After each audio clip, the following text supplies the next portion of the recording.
এই বিদায় আমাদেরকে স্মরণ করিয়ে দেয়, যদি তুমি বাঁচতে চাও তাহলে দেশ ছেড়ে তাড়াতাড়ি পালাও। আজ বাংলাদেশ এক নতুন কিছু দেখেছে। আয়োজন করে আদর যত্ন করে একজন মানুষকে হোটেলের মধ্যে নিয়ে তারপর ভাত খাওয়ানো হয়। সেই লোকটি জানতো না তার জীবনে এইটাই শেষ খাবার। খাবার শেষ হতে দেরি, তার উপরে ঝাঁপিয়ে পড়তে তাদের দেরি হয়নি। নির্মম ভাবে দুনিয়া থেকে বিদায় করে দেওয়া হয় সেই ছেলেটিকে। ওরা এই দুনিয়ার মধ্যে বেঁচে থেকে কি লাভ? সাজানো গুছানো সংসারের মধ্যে হঠাৎ করে তিনি তার মা বাবাকে হারান। তার শেষ একমাত্র ভরসা তার বড় ভাই, সে ওই দুনিয়া থেকে বিদায় নেয়। এরপর তাকে দেখভাল করার মতো যখন আর কেউ ছিল না, রাস্তার মধ্যে পাগলের মতো ছটফট করতে করতে ঘুরে বেড়ায়। মানুষ তাকে 2-4 টাকা দিত, সেটাই নিত। মানুষ তাকে খাবার দিত, সেটা খেয়ে বেঁচে ছিল। সবারই ধারণা এক পর্যায়ে ক্ষুধার জ্বালা না মিটাতে পেরে ঢাকা বিশ্ববিদ্যালয়ের হলের মধ্যে ঢুকে যায় খাবার খোঁজার জন্য। ওইখানকার শিক্ষার্থীরা তাকে চোর সন্দেহ করে তারপর তার উপরে ঝাঁপিয়ে পড়ে। এরপর ওই লোকটি বারবার বলছিল, আমাকে একটু খাবার দেন, আমি অনেক ক্ষুধার্ত। খাবার তাকে ঠিকই দেওয়া হলো এবং সেটা খুব আয়োজন করে। চারপাশ থেকে ক্যামেরা ধরা হচ্ছিল। যেহেতু মানসিক ভারসাম্যহীন একজন মানুষ, সেহেতু বুঝতে পারেনি এটাই তার জীবনের শেষ খাবার হতে যাচ্ছে। একবার চিন্তাও করতে পারেনি সেই সকল মানুষগুলো তার উপরে এইভাবে ঝাঁপিয়ে পড়তে পারে। বাংলাদেশের ইতিহাসে হয়তোবা এরকম কোনো মহর্ষ ঘটনা আগে কখনো ঘটেনি। আজকের এই ঘটনাটি আমাদের সবাইকে চিন্তায় ফেলে দিয়েছে। আসলে যদি আমরা বাঁচতে চাই তাহলে দেশ ছেড়ে আমাদের পালাতে হবে। এই দেশ আমার না, এই দেশের জন্মভূমি আমার না, এই দেশের মাটি আমার না, এই দেশের মানুষজন আমার না, এই দেশের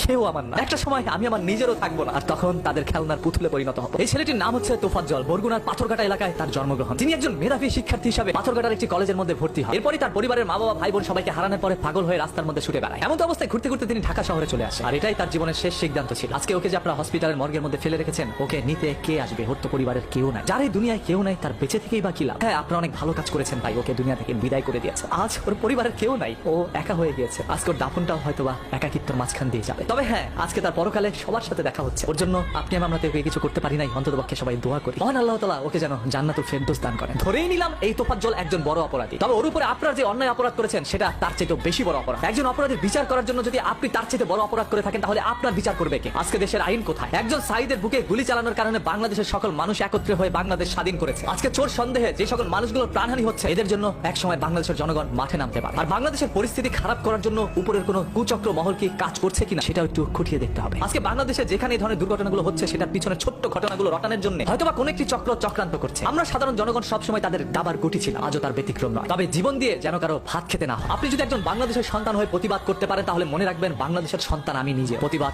আমরাও করতে চাই। যেখানেই হবে অন্যায়, সেখানে অন্যায় বিরুদ্ধে অবশ্যই প্রতিরোধ গড়ে তুলব।